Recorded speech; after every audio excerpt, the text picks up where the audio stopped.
Israel, America, ఇరాన్కు గత కొన్ని రోజులుగా యుద్ధం అయితే జరుగుతుందనే విషయం అందరికీ తెలిసిందే.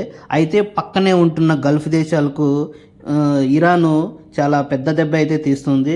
ముఖ్యంగా కువైట్, బహ్రెయిన్, ఖతారు, దుబాయ్ మీద తన డ్రోన్లు, మిసైల్తో విరుచుకైతే పడుతుంది.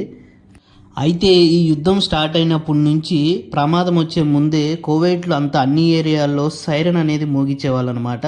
ఆ సైరన్ కాస్త మొబైల్లో కూడా సైరన్ వచ్చేలా, సైరన్ అయితే ఏ సౌండ్ వస్తుందో అలాగే సౌండ్ మొబైల్లో వచ్చేటికి కూడా కువైట్ గవర్నమెంట్ నిర్ణయించుకునింది. ఆ సౌండ్ ఏంటి అనేది మనం ఈ వీడియోలో విందాం.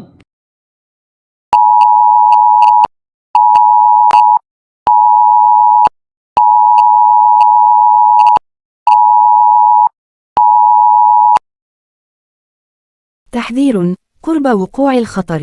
تهديد أمني على الجميع الالتزام بالبقاء في أماكن آمنة والابتعاد عن النوافذ والأماكن المكشوفة حفاظا على السلامة العامة. الدفاع المدني، وزارة الداخلية. Warning: imminent danger. Security threat. Everyone is required to remain in safe locations and stay away from windows and exposed areas to ensure public safety. Civil defence, ministry of interior.